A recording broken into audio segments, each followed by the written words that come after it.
ഞാൻ തോമായുടെ മകനാണ്, തോമായുടെ മക്കളാണ്. അപ്പൊ തോമാച്ചൻ പറഞ്ഞു, പിന്നെ ഇതെന്നാ വർത്താനെ പറയണേ, മനസ്സിലായില്ലെങ്കിൽ മനസ്സിലായില്ലെന്ന് പറയാനുള്ള ഒരു മനസ്സ് വേണം. അവൻ ഡൽഹി ഇന്നവരെ കണ്ടിട്ട് പോലും ഇല്ല. പക്ഷെ വളരെ ആധികാരികമായിട്ട് ഡൽഹിയിലെ തണുപ്പിനെ കുറിച്ച് അവൻ നീണ്ട പ്രസംഗം നടത്തും. ഞാൻ അവിടുത്തെ തണുപ്പ് അനുഭവിച്ചു വന്നവൻ, പക്ഷെ എനിക്ക് മിണ്ടാൻ അവകാശമില്ല. കാരണം ഇതൊരിക്കലും കാണാത്തൊരുത്തം ദേ മുമ്പ് ഇരുന്നോണ്ട് പ്രസംഗിക്കുന്നു. എനിക്ക് പിന്നെ മനസ്സിലായത് ഇവൻ ഡൽഹി മാത്രമല്ല, അമേരിക്കയിൽ എന്ന് തുടങ്ങിയാൽ അപ്പോൾ അവൻ ബാക്കി പറഞ്ഞോളൂ. ആവശ്യമില്ലാത്ത റിസ്ക് എടുക്കണോ? നമ്മൾ ഇപ്പോൾ ഉള്ള ഈ കഞ്ഞു കുടിച്ച് ജീവിച്ചാൽ പോരെ? വേറെ പണിക്ക് പോണോ? എന്തിനാ അങ്ങോട്ടൊക്കെ പോണേ? എല്ലാ ആവശ്യമുണ്ടോ? അപ്പൊ നമ്മുടെ തോമാച്ചൻ പറഞ്ഞൊരു ഡയലോഗ് ഉണ്ട്, അച്ഛാ ആഫ്രിക്കയിൽ ഞാൻ പോയിട്ട് വേണം ഏതെങ്കിലും ഒരു വലിയ പ്രശ്നമുള്ള സ്ഥലത്ത് പോയിട്ട് ഈശോയ്ക്ക് വേണ്ടി രക്തസാക്ഷിയാവണം. ചില ആളുകളെ കണ്ടിട്ടില്ലേ, അവര് നാട് നന്നാക്കാൻ വേണ്ടി രാവിലെ തന്നെ ഡ്രസ്സ് മാറി ഇറങ്ങും. വീട്ടില് കഞ്ഞിയുണ്ടോ, വീട്ടിലെ മക്കള് ഏത് വഴിക്ക് പോയി, ഇതൊന്നും അവർക്ക് വിഷയമല്ല. നിനക്ക് സ്ഥാനമാനങ്ങൾ ഇല്ലെങ്കിലും, നിനക്ക് അവിടെ പ്രത്യേകിച്ച് ഒരു പൊസിഷൻ കിട്ടിയില്ലെങ്കിലും നീ പള്ളിയിൽ പോകുന്നത് പ്രാർത്ഥിക്കാൻ. രാജിവെച്ചിട്ട് പറഞ്ഞു, ഞങ്ങളെ അവഹേളിച്ചു, ഇനി ഞങ്ങൾ പാടാനില്ല. അപ്പൊ ഇത്രയും നാളും പള്ളിയിൽ പോയിക്കൊണ്ടിരുന്ന എന്തിനാ? പാട്ടുപാടാൻ. ആർക്ക് പാട്ടുപാടാൻ? സ്വന്തം ഗ്ലോറി. ഞാൻ ഞാൻ ഞാൻ എന്ത് ഞാൻ? പള്ളി വരുന്നത് പ്രാർത്ഥിക്കാൻ. കേരളത്തിൽ 120-ലധികം ധ്യാന കേന്ദ്രങ്ങളുണ്ട്. അവരിങ്ങനെ കയറി ഇറങ്ങി നടക്കുവാണ്. പുതിയ ലീഡറെ തെരഞ്ഞെടുത്തപ്പോ ഞാനൊന്നും അല്ലല്ലോ, എന്നാ പിന്നെ ഇനി ഞാൻ വരണോ? നമ്മുടെ ഇടവകം പള്ളി, നമ്മുടെ പ്രാർത്ഥനാ കൂട്ടായ്മ, നമ്മുടെ ഒരു ധ്യാന മന്ദിരം, നമ്മുടെ ഒരു രൂപത, നമ്മളായിരിക്കുന്ന തിരുസഭ, അതിനൊരു കൂട്ടായ്മയുണ്ട്. ആ കൂട്ടായ്മയോട് ചേർന്നിരിക്കണം. എൻ്റെ കർത്താവേ, എൻ്റെ ദൈവമേ. കേരളത്തിലെ മലയാളി ക്രിസ്ത്യാനികൾ സ്വയം അഹങ്കാരത്തോടെ വിശേഷിപ്പിക്കുന്ന ഒന്നാണ് ഞങ്ങൾ തോമായുടെ മക്കളാണ് എന്നുള്ള കാര്യം, അല്ലേ? എവിടെയെങ്കിലുമൊക്കെ പോയി കഴിഞ്ഞാൽ അഭിമാനത്തോടെ പറയുന്ന കാര്യം, ഞങ്ങൾ മാർത്തോമാശ്ലീഹായുടെ മക്കളാണ്, മാർത്തോമാശ്ലീഹായുടെ പാരമ്പര്യമുള്ളവരാണ് എന്നിങ്ങനെ വളരെ അഭിമാനത്തോടുകൂടെ നമ്മൾ പറയാറുണ്ട്. മലയാളി ക്രൈസ്തവര് ലോകത്തിൻ്റെ എവിടെ പോയാലും അവിടെയെല്ലാം ജൂലൈ 3-ാം തീയതിയിലെ ദുഃഖ്രാന തിരുനാള്, അതോടൊപ്പം തന്നെ പുതുഞാറാഴ്ച, വിശുദ്ധ തോമാശ്ലീഹാനെ ചേർത്ത് പിടിച്ചുകൊണ്ടാണ് ലോകത്തിൻ്റെ പല ഭാഗങ്ങളിലേക്ക് പോയിരിക്കുന്നത്. ഗലീലി എന്ന് പറയുന്ന ഒരു ദേശത്തു നിന്നുള്ള ഒരു വിശുദ്ധനാണ്. അതോടൊപ്പം തന്നെ അയാൾ മുക്കുവനാണ്, മീൻപിടുത്തക്കാരനാണ്. അതോടൊപ്പം തന്നെ തോമാശ്ലീഹായുടെ പേരിനെ കുറിച്ച് പറയുമ്പോൾ ദിദീമോസ് എന്നാണ് അറിയപ്പെടുന്നത്. ഇരട്ട പിറന്നവൻ എന്നാണ് അർത്ഥം, ഇരട്ട പിറന്നവൻ. ഇങ്ങനെയൊക്കെയാണ് വിശുദ്ധ ഗ്രന്ഥത്തിൽ തോമാശ്ലീഹായെ കുറിച്ച് ചില കാര്യങ്ങൾ രേഖപ്പെടുത്തപ്പെട്ടത്. അതിനേക്കാൾ കൂടുതൽ പാരമ്പര്യമായിട്ട് നമ്മുടെ ദേശത്ത് ഒത്തിരിയേറെ സംഭവങ്ങൾ, ഒത്തിരിയേറെ കഥകൾ, ഉപകഥകൾ, ഒത്തിരിയേറെ അനുഭവങ്ങൾ പാരമ്പര്യമായിട്ട് നമ്മൾ കേട്ടിട്ടുണ്ടാവും. ഇല്ല, നിങ്ങൾ തന്നെ കേട്ടിട്ടുണ്ടാവും. പലതരത്തിലുള്ള ഓരോ ദേശത്തും തോമാശ്ലീഹായെ കുറിച്ച് ഓരോ തരത്തിലുള്ള കഥകളും ഓരോ അനുഭവങ്ങളും ഓരോരുത്തരുടെ സാക്ഷ്യങ്ങളൊക്കെ ഉണ്ടാവും. പ്രത്യേകിച്ച് കേരള മണ്ണിൽ തോമാശ്ലീഹ വന്ന് 7 പള്ളികൾ സ്ഥാപിച്ചു. ഞാൻ വളരെ അഭിമാനത്തോടെ എപ്പോഴും പറയുന്നൊരു കാര്യം, തോമാശ്ലീഹ സ്ഥാപിച്ച ഒരു പള്ളി, 7 പള്ളികളിൽ ഒരു പള്ളിയാണ് കോക്കമംഗലം എന്ന് പറയുന്ന പള്ളി. ഏത് പള്ളിയാണ്? കോക്കമംഗലം. നിങ്ങൾ ആ പള്ളിയെക്കുറിച്ച് കേട്ടിട്ടുണ്ടോ, കണ്ടിട്ടുണ്ടോ? നമ്മുടെ കേരളത്തിലുള്ള ഒരു സ്ഥലമാണ് കോക്കമംഗലം. ഇത് ഇപ്പോൾ സ്ഥിതി ചെല്ലുന്നത് ചേർത്തല എന്ന് പറയുന്ന സ്ഥലം കേട്ടിട്ടുണ്ടോ? ഇല്ലേ? ചേർത്തല എന്ന് പറയുന്ന ആലപ്പുഴ ജില്ലയിൽ ചേർത്തല എന്ന് പറയുന്ന സ്ഥലത്ത് നിന്ന് ഒരു 3 കിലോമീറ്റർ ഉള്ളിലോട്ട് മാറിയാണ് കോക്കമംഗലം. കായലിലൂടെയാണ് തോമാശ്ലീഹ യാത്ര ചെയ്ത് എത്തിയെന്നും അവിടെ ഒരു പള്ളി സ്ഥാപിച്ചുവെന്നുമെന്നുമാണ് നമ്മുടെ പാരമ്പര്യം. ആ ഇടവക അംഗമാണ് ഞാൻ ജനിച്ചതും വളർന്നതെല്ലാം ഈ കോക്കമംഗലം പള്ളിയിലാണ്. ചെറുപ്പകാലം മുതൽ തോമാശ്ലീഹായെ കുറിച്ച് ഒത്തിരിയേറെ സംഭവങ്ങൾ പാരമ്പര്യമായിട്ട് പലരും പറഞ്ഞു കേട്ട് അറിവുകൾ ചെറുപ്പകാലം മുതൽ മനസ്സിലുണ്ട്. അതോടൊപ്പം തന്നെ ആ ഇടവക മാത്രമല്ല, തോമാശ്ലീഹായുടെ നാമധേയമുള്ള അനേക ദേവാലയങ്ങൾ നമ്മുടെ ഈ കൊച്ചു കേരളത്തിൽ തന്നെയുണ്ട്. അവിശ്വാസി എന്നാണ് പറയുന്നത്, അല്ലെ? അവിശ്വാസി. അതുകൊണ്ട് തന്നെ ചിലർ പറയത്തില്ല, ഞാൻ തോമായുടെ മകനാണ്, തോമായുടെ മക്കളാണ്. വെറുതെ അങ്ങനെ പെട്ടെന്നൊന്നും വിശ്വസിക്കുകയല്ല, കണ്ടെങ്കിലേ വിശ്വസിക്കൂ, അല്ലേ? ചിലരൊക്കെ വലിയ വീരവാദം പറയുന്നതാണ്, ഞാൻ തോമാശ്ലീഹായുടെ മക്കളാണെന്നൊക്കെ പറയും. ഞാൻ കണ്ടെങ്കിലേ വിശ്വസിക്കൂ. വിശുദ്ധ ഗ്രന്ഥം ആഴത്തിൽ പഠിച്ചാൽ ഈ തോമാസ് ലീഹ അവിശ്വസിച്ചത് ആരെയാണെന്ന് നമുക്ക് ബോധ്യപ്പെടും. ഈശോ മരിക്കുന്നതിന് മുമ്പ് ഈശോ പറഞ്ഞ ഒരു കാര്യം ഓർത്തോണം. ദേ, എൻ്റെ നാമത്തിൽ പലരും വരും. ഈശോ പറഞ്ഞതാ, എൻ്റെ നാമത്തിൽ പലരും വരും, നിങ്ങൾ സൂക്ഷിക്കണം. പറഞ്ഞില്ലേ? ഈശോ പറഞ്ഞത് എൻ്റെ നാമത്തിൽ പലരും വരും. ദേ, ഇതാ ഞാൻ അവിടെ എന്നും ഇതാ ഞാൻ ഇവിടെ എന്നൊക്കെ പറഞ്ഞു വരും. പക്ഷെ നിങ്ങൾ സൂക്ഷിക്കണം, നിങ്ങൾ ശ്രദ്ധിക്കണം. ഇത് ആരുടെ തലയിലുണ്ട്? നമ്മുടെ തോമാച്ചന്റെ തലയിലുണ്ട്. അതുകൊണ്ട് തോമാച്ചനോട് ശിഷ്യന്മാർ പറഞ്ഞു, ഞങ്ങൾ അവനെ കണ്ടു. അപ്പൊ തോമാച്ചൻ പറഞ്ഞു, പിന്നെ ഇതെന്നാ വർത്താനെ പറയണേ? നിങ്ങൾ യേശുവിനെ കണ്ടെങ്കിൽ തോമാച്ചന് മനസ്സിലാകാത്തൊരു കാര്യം എന്നാന്നറിയോ? യേശുവിനെ കണ്ടവര് പിന്നെയും ഇങ്ങനെ മുറിക്കകത്ത് വാതിലടച്ചിരിക്കുവോ? ഇല്ലല്ലോ. ഈശോ ഇപ്പോഴും ഉദ്ധിതനാണ്. ഈശോ പ്രത്യക്ഷപ്പെട്ടവർ ഇങ്ങനെ വാതിലടച്ച് പേടിച്ചിരിക്കത്തില്ല. ഇതാർക്കറിയാം? തോമസിനറിയാം. അപ്പൊ അതുകൊണ്ട് തോമസ് പറയണേ, നിങ്ങൾ എന്നതാ ഈ പറയണേ? ഈശോ ഉയർത്തെഴുന്നേറ്റെങ്കിൽ പിന്നെ നിങ്ങൾ എന്തിനെങ്ങനെ പേടിച്ച് വാതിലടച്ചിരിക്കുന്നേ? നിങ്ങൾ പറയണത് സത്യമാണോ? എനിക്ക് നിങ്ങളെ വിശ്വാസം ഇല്ല. ആരെയാണ് തോമാസ് ലീഹായ്ക്ക് വിശ്വാസം ഇല്ലാത്തത്? ശിഷ്യന്മാരെയാണ്. ഇത് പറഞ്ഞ ആളുകളെയാണ്, അല്ലേ? ഇത് പറഞ്ഞവന്മാര് ഈ തോമാസ് ലീഹായ്ക്ക് വിശ്വാസം ഇല്ലാത്തതുകൊണ്ട് തോമാസ് ലീഹ പറഞ്ഞു, ദേ, ഞാൻ കണ്ടേ വിശ്വസിക്കൂ. ഇങ്ങനെ പല പുളുവടിയും ഞാൻ കേട്ടിട്ടുള്ളതാണ്, അതുകൊണ്ട് ഞാൻ കണ്ടേ വിശ്വസിക്കൂ. എന്തു പറഞ്ഞാലും അന്ന് മുതല് തോമാസ് ലീഹായ്ക്ക് ഈ ചേത്തുപേരുണ്ട്. എന്നതാ? അവിശ്വാസി. സത്യത്തിൽ തോമാസ് ലീഹ അവിശ്വസിച്ചത് യേശുവിനെ അല്ല, മറിച്ച് ആരെയാ? ശിഷ്യന്മാരെയാണ്. തോമാസ് ലീഹ ചില കാര്യങ്ങൾ നമ്മുടെ സ്വഭാവത്തിൽ ഉണ്ടായിരിക്കണമെന്ന് ആഗ്രഹിക്കുകയാണ്.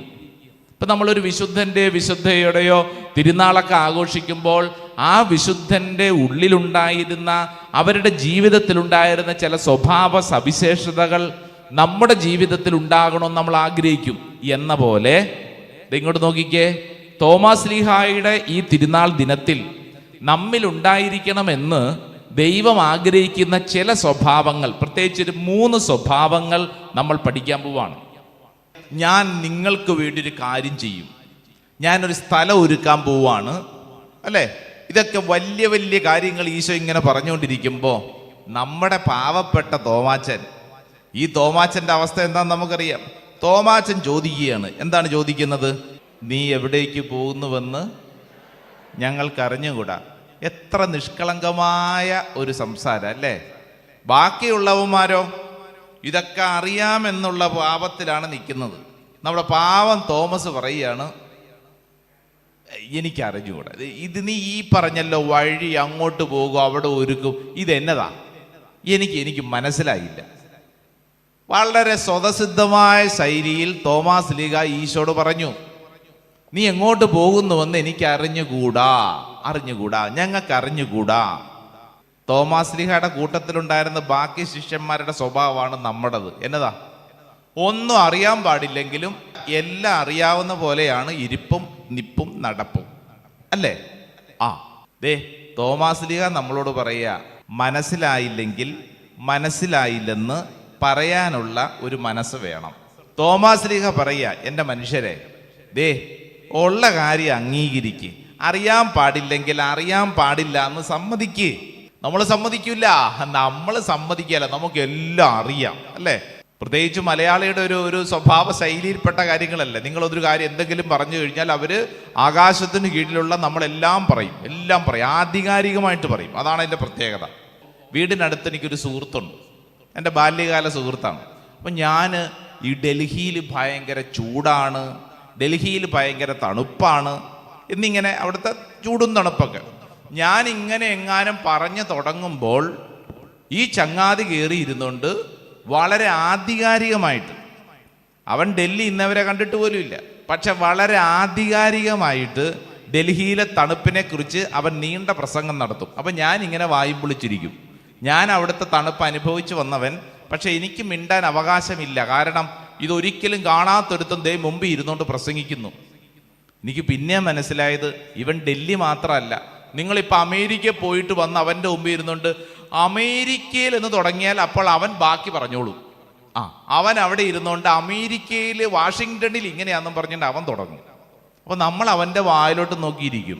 അയ്യോ, എന്നെ അറിയുക, ഈ ഭൂമിയിൽ സകല കാര്യങ്ങളെക്കുറിച്ച് അറിവുണ്ട്. ഇതൊരുത്തൻ്റെ മാത്രമൊന്നുമല്ല. ഇരിക്കുന്ന ഇരിപ്പ് കണ്ടാൽ മതി അല്ലേ? നമ്മുടെയൊക്കെ ഉള്ളിലുള്ളൊരു സ്വഭാവമാണ് അറിയാൻ പാടില്ലാത്തത് അറിയാൻ പാടില്ല എന്ന് പറയത്തില്ല, എല്ലാം അറിയാവുന്നത് പോലെ ഇങ്ങനെ ഇരിക്കും. അപ്പൊ പിന്നെ നമ്മുടെ മക്കളോടൊരു കാര്യം ചോദിച്ചു കഴിഞ്ഞാൽ ഉടനെ തന്നെ അവർ ഗൂഗിളിലാണ് തപ്പണം അല്ലേ? എല്ലാത്തിനും ഉത്തരം ഗൂഗിളിലുണ്ട്. അപ്പോൾ ഒരു കാര്യം ചോദിച്ചാൽ അപ്പം എല്ലാ അറിവുണ്ട് എന്ന് ഗൂഗിളാണ് പറയുന്നത്. ദേ ഇങ്ങോട്ട് നോക്കിക്കേ, ഗൂഗിളല്ല തീരുമാനിക്കേണ്ടത്. ഗൂഗിൾ മാപ്പൊക്കെ നോക്കിയിട്ട് ഓരോരുത്തർ ചെന്ന് കുഴിയിൽ വീഴുന്നതൊക്കെ പത്രത്തിലൊക്കെ വായിക്കുന്നില്ല, ഗൂഗിൾ മാപ്പ് വഴി നോക്കിയിട്ട്. അതായത് അപ്പോൾ ഒരു കാര്യം മനസ്സിലായി, അതും ആധികാരികമല്ല. നമ്മൾ പഠിക്കേണ്ട കാര്യം, തോമാസ് ലീഹ നമ്മുടെ സ്വഭാവത്തിൽ ഉണ്ടായിരിക്കണമെന്ന് ആഗ്രഹിക്കുന്ന കാര്യം മനസ്സിലാകാത്തത് മനസ്സിലായില്ല എന്ന് പറയാനുള്ള ഒരു മനസ്സ് വേണം. ഈ തോമസ് ലീഹ നമ്മളോട് പറയാണ്, വിശ്വാസം എന്നുള്ളത് അത് തികച്ചും വ്യക്തിപരമാണ്. അതൊരു വ്യക്തി ആർജിച്ചെടുക്കേണ്ടതാണ്. ഒരു വ്യക്തി അതിനു വേണ്ടി കഷ്ടപ്പെടണം. കണ്ടാൽ പോരാ, കേട്ടാൽ പോരാ, അനുഭവിച്ചറിയണം.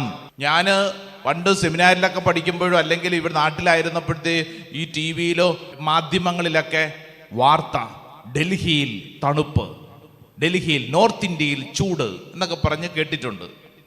ഇത് കേട്ടെന്നോർത്തുകൊണ്ട് അത് എന്നെ ബാധിക്കുവോ? ഇല്ല. ഡൽഹിയിൽ ഇപ്പൊ തണുപ്പാണെങ്കിൽ ഇപ്പൊ എന്നാ എന്നും പറഞ്ഞുകൊണ്ടാണ് ഞാൻ നിൽക്കുന്നത് അല്ലേ? അതേസമയം തന്നെ അത് ഞാൻ കണ്ടു, ടി വിയിലൊക്കെ കണ്ടു. അതേസമയം തന്നെ പത്രത്തിൽ വായിച്ചു നോർത്ത് ഇന്ത്യയിൽ ശൈത്യം അതികഠിനമായി, മരണം ഇത്ര. അപ്പോഴും എന്നെ ബാധിക്കുവോ? ഇല്ല. എന്നെ ബാധിക്കുന്നത് എപ്പോഴാ? അനുഭവം. ഞാൻ അവിടെ പോയി ജീവിച്ചു തുടങ്ങിയപ്പോഴാണ് അത് എനിക്ക് അനുഭവപ്പെടാൻ തുടങ്ങിയത്. തണുപ്പ് കേട്ടിട്ടേ ഉള്ളൂ. അയ്യോ, ദേ തണുപ്പ് കാലം വന്ന് ഒക്ടോബർ കഴിഞ്ഞ് നവംബർ ഡിസംബർ ഒക്കെ ആയി തുടങ്ങുമ്പോഴാണ് എൻ്റെ ദൈവമേ, ഇതാണല്ലേ ഇവിടുത്തെ തണുപ്പ്, എന്നാ തണുപ്പാ! ജനുവരി ഒക്കെ ആകുമ്പോഴത്തേക്കുള്ള തണുപ്പ്. അപ്പൊ ഇത് കണ്ടാ പോരാ, കേട്ടാ പോരാ, തൊട്ടറിയണം. മനസ്സിലാവണുണ്ട്? വിശ്വാസം ഇങ്ങനെ തന്നെ. ചില ആളുകളെ കണ്ടിട്ടില്ലേ, എൻ്റെ കുടുംബം അറിയാവോ, പാരമ്പര്യമായി ഞങ്ങൾ ഇന്ന കുടുംബത്തിൽപ്പെട്ടവരാണ്. പാരമ്പര്യം പറഞ്ഞുകൊണ്ടിരുന്നിട്ടല്ല കാര്യം അല്ലേ? നിന്റെ മുതുമുത്തശ്ശൻ അങ്ങനെയായിരുന്നു, നിന്റെ കുടുംബത്തിൽ അങ്ങനെയായിരുന്നു. പാരമ്പര്യം പറഞ്ഞുകൊണ്ടിരിക്കാതെ നിന്റെ കാര്യം എന്താ, നിന്റെ അവസ്ഥ എന്താ? നിങ്ങൾ പണ്ട് ആനയുണ്ടായിരുന്ന കുടുംബമായിരിക്കും, ആയിക്കോട്ടെ, ഇപ്പോഴത്തെ വീട്ടിൽ കഞ്ഞി കുടിക്കാനുണ്ടോ? ഇതാണ് ചോദ്യം. നിന്റെ വ്യക്തിപരമായ ജീവിതത്തിൽ ഇപ്പോഴെന്താ അവസ്ഥ? പണ്ടത്തെ കാര്യമല്ലെന്ന്, ഇപ്പോഴത്തെ അവസ്ഥ എന്താണ്? വ്യക്തിപരമായി പേഴ്സണലായിട്ട് നമ്മുടെ അവസ്ഥ എന്താണ്? വിശ്വാസ ജീവിതവും അങ്ങനെ തന്നെ. കേട്ടാ പോരാ, കണ്ടാ പോരാ, തൊട്ടനുഭവിക്കണം. നമുക്കെല്ലാം അറിയാമെന്നും പറഞ്ഞ് നടന്നാൽ നമുക്കൊരു വളർച്ച ഉണ്ടാവില്ല. ഈശോ പറഞ്ഞു നമുക്ക് എങ്ങോട്ട് പോകാം? യൂദയായിലേക്ക് പോകാം. അപ്പൊ ശിഷ്യന്മാര് പറഞ്ഞു, എന്നാ വർത്താനം പറയണേ, ഇപ്പൊ തന്നെ അതേ കല്ലെറിഞ്ഞ് പപ്പടാക്കും, ഇനിയിപ്പൊ അങ്ങോട്ട് പോണോ? ആവശ്യമില്ലാത്ത റിസ്ക് എടുക്കണോ? നമ്മൾ ഇപ്പോൾ ഉള്ള ഈ കഞ്ഞി കുടിച്ച് ജീവിച്ചാ പോരെ? വേറെ പണിക്ക് പോണോ? എന്തിനാ അങ്ങോട്ടൊക്കെ പോണേ? വല്ല ആവശ്യമുണ്ടോ? അപ്പൊ നമ്മുടെ തോമാച്ചൻ പറഞ്ഞൊരു ഡയലോഗ് ഉണ്ട്, അവനോടൊപ്പം മരിക്കാൻ നമുക്കും പോവാം. ഇതാണ് നമ്മുടെ തോമസ്. നിസാരപ്പെട്ട ആളല്ല. ബാക്കിയുള്ള ശിഷ്യന്മാര് പറഞ്ഞ് അങ്ങോട്ടൊന്നും പോകണ്ടെന്നേ, അവിടെ അപകടവും അവിടെ കഷ്ടപ്പാടും അവിടെ ദുഃഖവും ഒക്കെയാണ്, അങ്ങോട്ട് പോകണ്ട. തോമസ് പറഞ്ഞു, ദേ നമ്മുടെ ഗുരു പോകുന്നിടത്ത് നമുക്കും പോകാം എന്ന് പറഞ്ഞാൽ സഹിക്കാനുള്ള ഒരു മനസ്സ് ഇന്നത്തെ ദിവസം തോമസ് ലീഹ നമുക്ക് സമ്മാനിക്കുന്നു. എന്തിനുള്ള മനസ്സ്? സഹിക്കാനുള്ള മനസ്സ്, സഹനം ഏറ്റെടുക്കാനുള്ളൊരു മനസ്സ്, യേശുവിൻ്റെ കുരിശ് ചേർത്ത് പിടിക്കാനുള്ള ഒരു മനസ്സ്. ഈ മനസ്സുള്ളത് കൊണ്ടാണ് ഉദ്ധിതനായ യേശുവിനെ വ്യക്തിപരമായി അനുഭവിച്ചറിഞ്ഞതിന് ശേഷം ഈ ഭാരത മണ്ണിലേക്ക് ഇത്രയും കിലോമീറ്ററുകൾ ദൂരം താണ്ടി ഈ ദേശത്തെത്തുകയും അനേക തരത്തിലുള്ള തടസ്സങ്ങളെ അതിജീവിച്ച് വിശ്വാസം ഈ മണ്ണിൽ പരത്തുകയും ഇപ്പൊ നമ്മൾ അഭിമാനത്തോടെ തോമായുടെ മക്കളാണെന്ന് പറഞ്ഞിരിക്കുന്നതിന്റെ കാരണം എന്താ? തോമാശ്ലീഹ എടുത്ത ഈ റിസ്ക്. അപ്പൊ നമ്മൾ എന്ത് ചെയ്യണം? നമ്മൾ എവിടെയായി സഹിക്കാനുള്ള മനസ്സ് പ്രകടിപ്പിക്കേണ്ടത്? എവിടെയാ? അച്ഛാ, ആഫ്രിക്കയിൽ ഞാൻ പോയിട്ട് വേണം എനിക്ക് ഈ സഹിക്കാനുള്ള മനസ്സ്. ഈശോയ്ക്ക് വേണ്ടി സൊമാലിയയിൽ പോയിട്ട്, ആഫ്രിക്കയിൽ പോയിട്ട്, അല്ലെങ്കിൽ ഏതെങ്കിലും ഒരു വലിയ പ്രശ്നമുള്ള സ്ഥലത്ത് പോയിട്ട് ഈശോയ്ക്ക് വേണ്ടി രക്തസാക്ഷിയാവണം.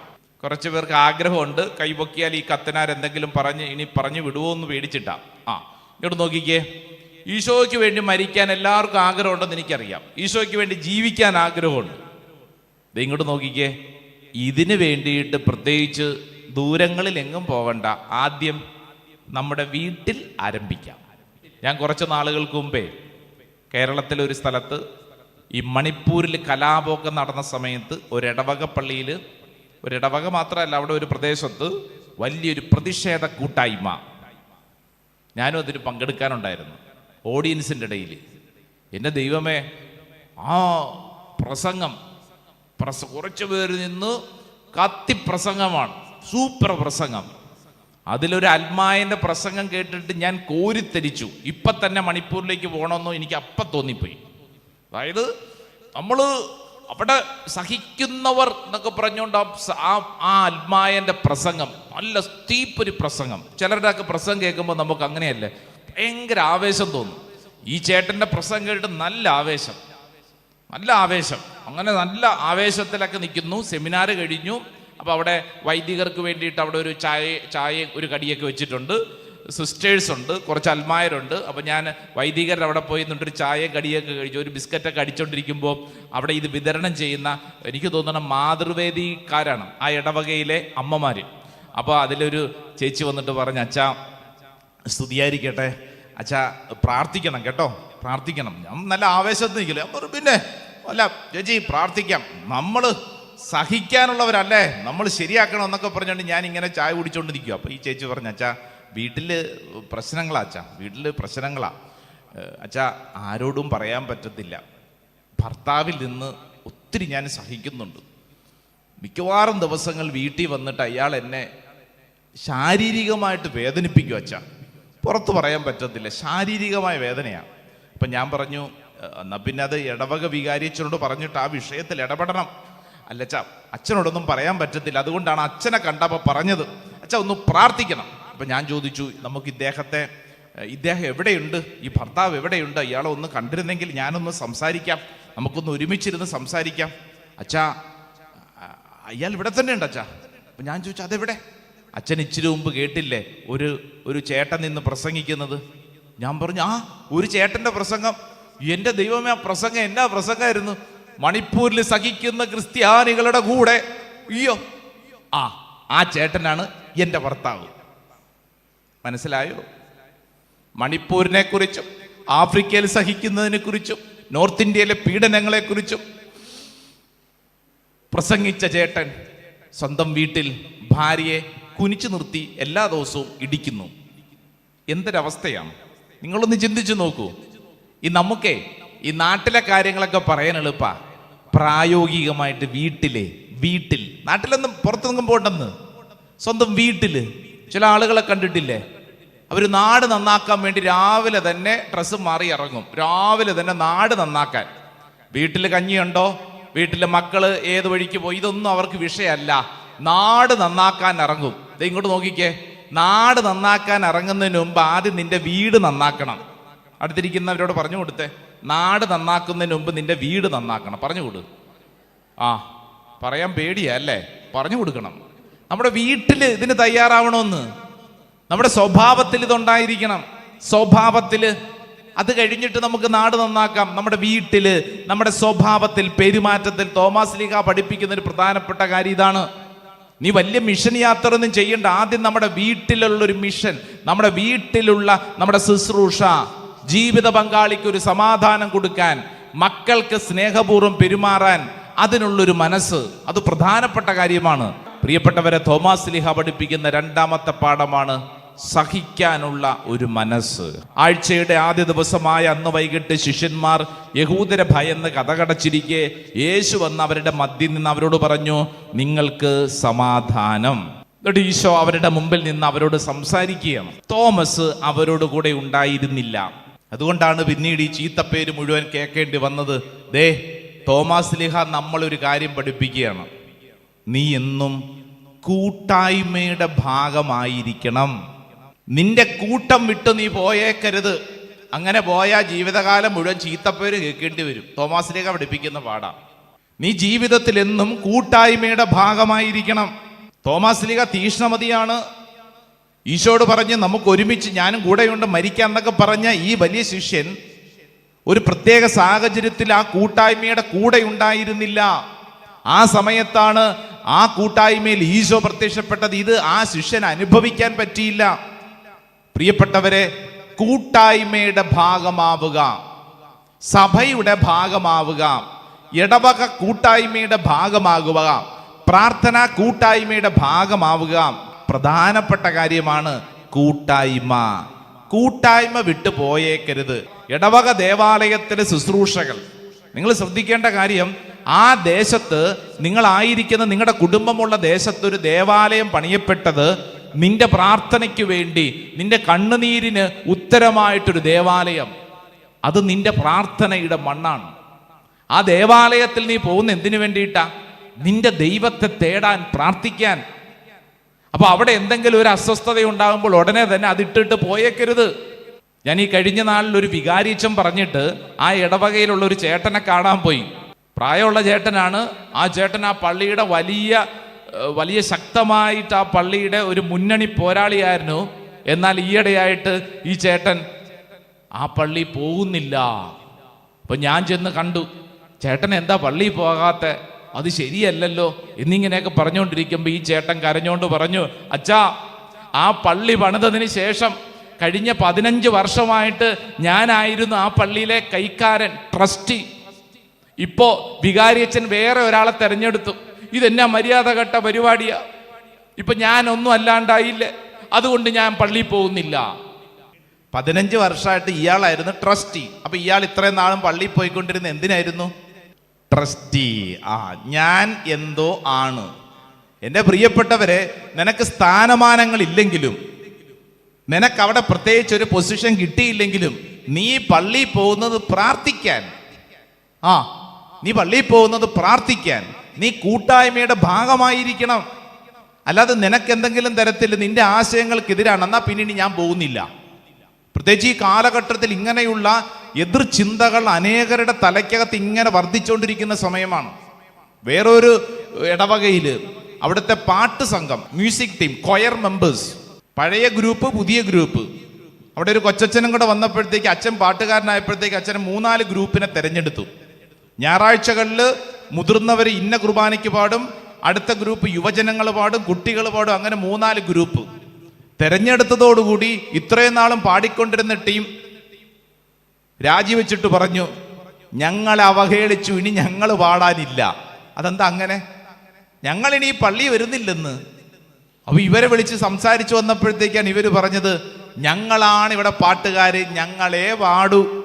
അത് കൊള്ളാലോ. പുതിയ തലമുറ, അവരൊന്നും അല്ലെന്ന്, ഞങ്ങളല്ലേ ആളുകൾ, ഞങ്ങളാണ് പാട്ടുകാര്, വേറെ വേണ്ടെന്ന്. അതുകൊണ്ട് ഞങ്ങൾക്ക് അവസരം കിട്ടാത്തത് കൊണ്ട് ഞങ്ങൾ പള്ളി വരുന്നില്ല. അപ്പൊ ഇത്രയും നാളും പള്ളിയിൽ പോയിക്കൊണ്ടിരുന്ന എന്തിനാ? പാട്ടുപാടാൻ. ആർക്ക് പാട്ടുപാടാൻ? സ്വന്തം ഗ്ലോറി. ഞാൻ. എന്ത് ഞാൻ? പള്ളി വരുന്നത് പ്രാർത്ഥിക്കാൻ. ചില ആത്മാക്കളെ കണ്ടിട്ടില്ലേ?